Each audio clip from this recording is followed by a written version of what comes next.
Hadis berikutnya dari sahabat yang mulia Mahmud ibn Labid radhiyallahu anhu qala, beliau berkata, qala Rasulullah sallallahu alaihi wasallam, Rasulullah sallallahu alaihi wasallam bersabda, inna, sesungguhnya, akhwafa, yang paling aku takutkan, ma akhafu alaikum, atas kalian, adalah asyirku al-asghar, yaitu syirik kecil.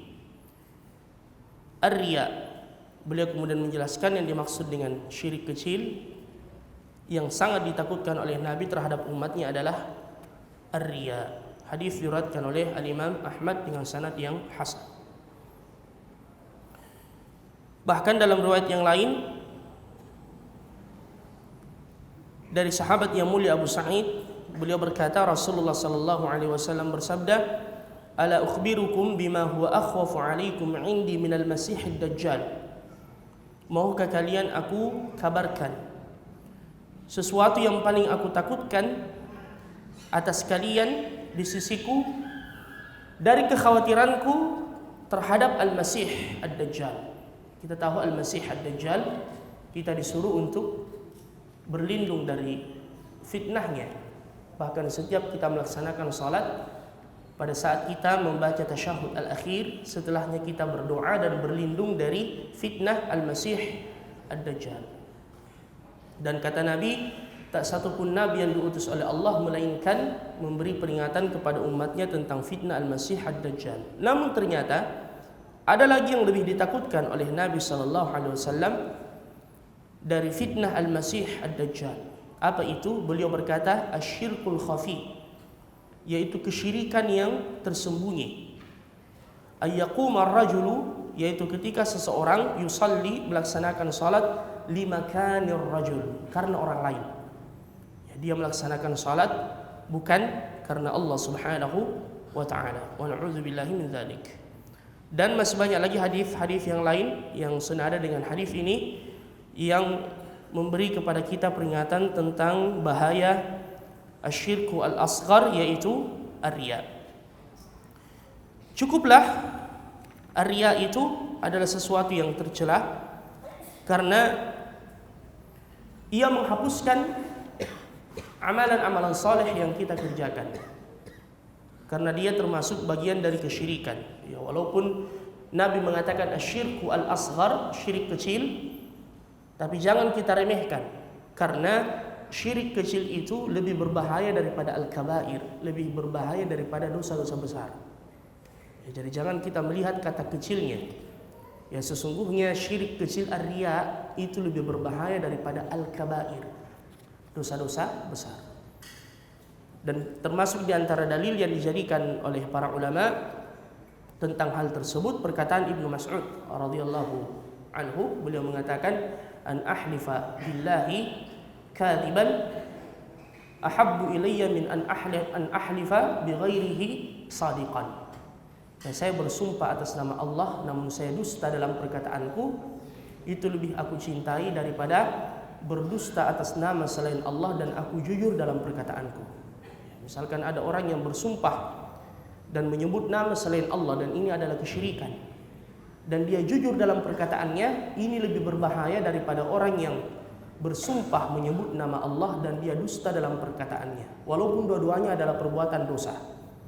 Ya, tapi mempersekutukan Allah itu lebih besar. Ya, dosanya di sisi Allah Azza wa Jalla. Kemudian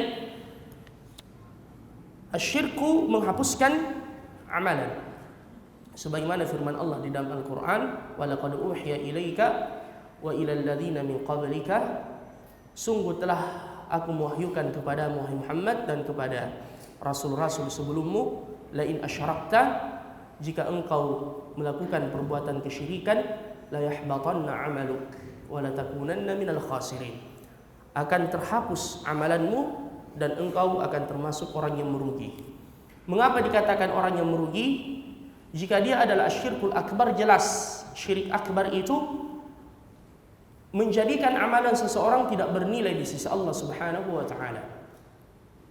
Allah berfirman dalam Al-Qur'an, wa ma mana'u an yuqbala ahadun tidaklah ada sesuatu yang menghalangi amalan seseorang di antara mereka itu ditolak oleh Allah Subhanahu wa taala illa annahum kafaru billah. Hanya disebabkan karena mereka kufur terhadap Allah Subhanahu wa taala. Dan ketika Aisyah radhiyallahu anha bertanya kepada Rasulullah sallallahu alaihi wasallam tentang seorang lelaki yang bernama Abdullah ibn Jud'an. Abdullah ibn Jud'an dia mati dalam kesyirikan, namun selama hidupnya bahkan di zaman jahiliyah dia banyak melakukan kebaikan, membantu orang, memiliki akhlak yang baik. Aisyah bertanya, apakah hal itu bermanfaat baginya ya Rasulullah? Nabi kemudian berkata, tidak sama sekali, karena ia tidak pernah mengucapkan perkataan Rabbi ghafirli khati'ati yaumaddin. Dia tidak beriman kepada Allah Subhanahu wa taala dan mati dalam kesyirikan. Begitu pula Abu Talib, paman Nabi yang membela Rasulullah sallallahu alaihi wasallam selama hidupnya, namun hal itu tidak bermanfaat baginya sedikit pun karena ia mati dalam kesyirikan. Ya, makanya dosa kesyirikan ini adalah perkara yang paling besar, kezaliman yang paling akbar, sehingga Allah Subhanahu wa taala berpesan di dalam Al-Qur'an lewat lisan Luqmanul Hakim, ya bunayya la tusyrik billah innasyirka la dzulmun 'adzim. Kemudian yang kedua, asyirkul asghar. Tidak kalah bahayanya ketika seseorang beramal ia mengikutkan niat yang lain dalam amalannya yang semestinya ia niatkan semata-mata karena Allah Subhanahu wa taala. Setiap pekan di hari Jumat atau di malam Jumat kita membaca surah Al-Kahfi. Di akhir surah Al-Kahfi Allah Subhanahu wa taala berfirman, "Qul innama ana basharun mithlukum yuha ilayya annama ilahukum ilahu wahid. Faman kana yarju liqa'a rabbih." Barang siapa yang mengharapkan perjumpaan dengan Tuhannya, yang mengharapkan keridhaan dari Tuhannya dan berharap untuk mendapatkan rahmat dan dimasukkan ke dalam syurganya Allah, faman kana yarju liqa'a rabbih falyamal amalan salihah. Hendaknya ia mengerjakan amalan saleh. Apa yang dimaksud dengan amalan saleh? Amalan yang sesuai dengan petunjuk Rasulullah sallallahu alaihi wasallam. Kemudian syarat berikutnya, wala yusyrik bi'ibadati rabbih ahada. Dan jangan ia mempersekutukan Allah dengan sedikit pun dalam ibadahnya. Dan syirik al-asghar atau ar-riya ini, yaitu ketika seseorang beramal untuk mendapatkan pujian dari manusia atau untuk dilihat oleh orang lain, ini sangat halus masuk ke dalam hati kita. Makanya Sufyan Ats-Tsauri pernah mengatakan, ma 'alajtu syai'an ashadda 'alayya min niyati. Tidak ada perkara yang paling berat saya obati dalam hatiku melebihi niat-niatku. Bahkan digambarkan yang lebih detail dari itu, ya dikatakan bahwasanya syirkul asghar, riya itu ibaratnya seperti semut hitam yang berjalan di atas batu hitam di tengah kegelapan malam. Sangat halus. Namun kita harus kemudian melawannya, ayyuhal ikhwah, karena ini sangat berbahaya. Bisa menggerogoti dan merusak amalan kita.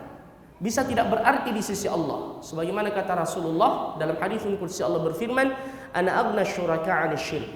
Man 'amila 'amalan asyraka fihi ma'iya ghairi taraktuhu wa syirkahu."